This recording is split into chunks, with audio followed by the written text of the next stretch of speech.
und herzlich willkommen zu diesem Video, in dem es geht um die Frage, spiele ich besser im Sitzen oder im Stehen Blockflöte? Mein Name ist Vera Petri und ich gebe euch Tipps zu gutem und schönem Blockflötenspiel.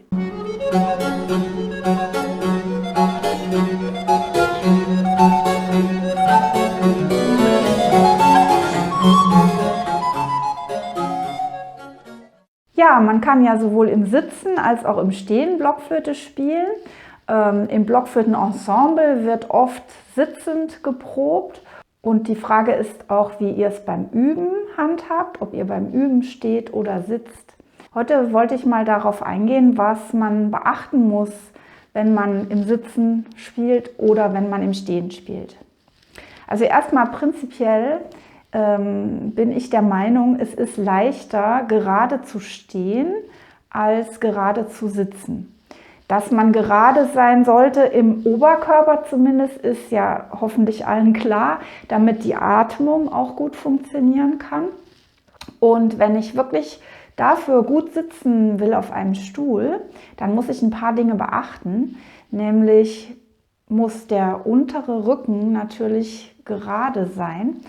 Und wenn man das eine ganze Weile macht auf einem Stuhl, dann kann das schon mal anstrengend werden und es kann passieren, dass der Rücken nach hinten doch so ein bisschen rund wird und dadurch seid ihr an der Vorderseite ein bisschen gekrümmt dann. Damit das überhaupt klappen kann, dass ihr eine ganze Weile gerade sitzt im Rücken, ist es wichtig, dass ihr auf jeden Fall einen Stuhl habt, der die richtige Höhe hat, sodass ihr eure Füße flach komplett auf den Boden stellen könnt und dann so mit dem Po auf die richtige Stelle rutscht. Und das ist meistens relativ weit vorne. Das ist nicht hinten auf dem Stuhl, sondern in der Mitte oder eher Richtung vorne, sodass eure Sitzbeinhöcker sozusagen zu spüren sind auf der Sitzfläche.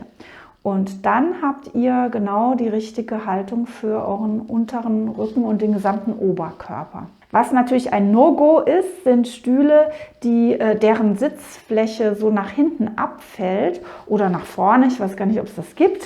Aber man hat ja manchmal so Stühle, die so schräg nach hinten gehen. Und da würde man natürlich erst recht dann so einsacken.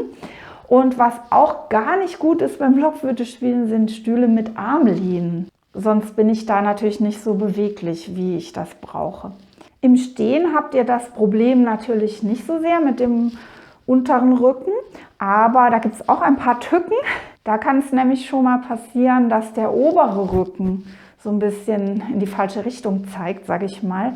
Was häufig passiert ist, dass der Kopf ein bisschen nach vorne hängt und man dann den Rücken oben zu rund macht, so nach vorne geneigt ist. Was auch passieren kann im Stehen und eigentlich häufiger nach meiner Erfahrung, als wenn jemand sitzend Blockflöte spielt.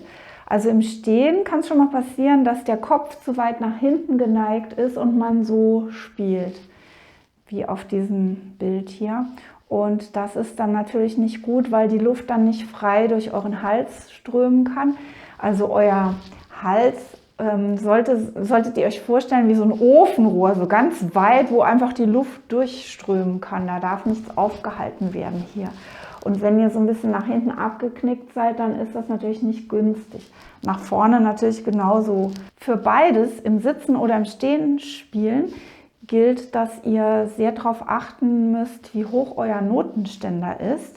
Der sollte so hoch sein, dass ihr euch nicht mit dem Kopf nach vorne beugen müsst, um überhaupt was zu sehen, aber auch nicht so hoch, dass ihr euch nach hinten neigen müsst, beziehungsweise dass er euer Gesicht komplett verdeckt, wenn ihr spielt. Wenn ihr jetzt im Stehen spielen möchtet, achtet darauf, dass eure Füße nicht ganz zusammen sind, dass sie so ein Stückchen auseinander stehen, aber dass ihr möglichst auch das Gewicht auf beide Füße verteilt. Das Problem habt ihr wiederum im Sitzen nicht und im Sitzen seid ihr auch längst nicht so schnell müde wie im Stehen. Was ich jetzt empfehlen würde, wenn ihr gewohnt seid, zum Beispiel im Blockflötenensemble sitzend zu proben, dass ihr im Sitzen probt und möglichst auf eure Haltung achtet, wenn ihr gerade spielt. Natürlich, wenn ihr Pause habt, weil gerade eine andere Stimme geprobt wird, dann lasst euch einfach hängen im Stuhl, der ja vielleicht eine Lehne hat, die ihr aber beim Spielen bitte nicht nutzt. Aber wenn ihr spielt, versucht gerade zu sitzen und dann würde ich euch empfehlen, ab und zu das ganze Stück einmal im Stehen zu spielen.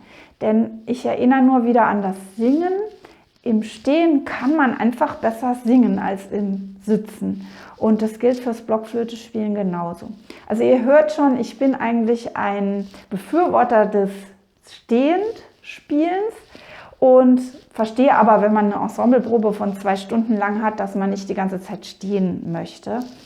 Also versucht auch abzuwechseln und versucht zu beachten, wie ihr sitzt und wie ihr steht. Ich meine, wenn man sich Franz Brüggen anschaut in alten Aufnahmen, der sitzt ja total gekrümmt und was weiß ich, die Beine übereinander geschlagen auf seinem Stuhl und so und spielt natürlich die Sterne vom Himmel. Also man kann auch so Blockflöte spielen, aber ich sag mal optimal, vor allem wenn man noch in Übung ist es natürlich nicht. Ja, ich hoffe, ihr könnt mit diesen Hinweisen etwas anfangen, könnt vielleicht auch mal schauen, wie ist denn meine Haltung im Sitzen oder im Stehen, kann ich da vielleicht noch was verbessern? Und ja, probiert es mal aus und schreibt mir ruhig auch mal in die Kommentare, ob ihr im Sitzen oder im Stehen Blockflöte spielt. Ich bedanke mich auf jeden Fall bei euch fürs Zuhören und verabschiede mich bis nächsten Freitag. Tschüss.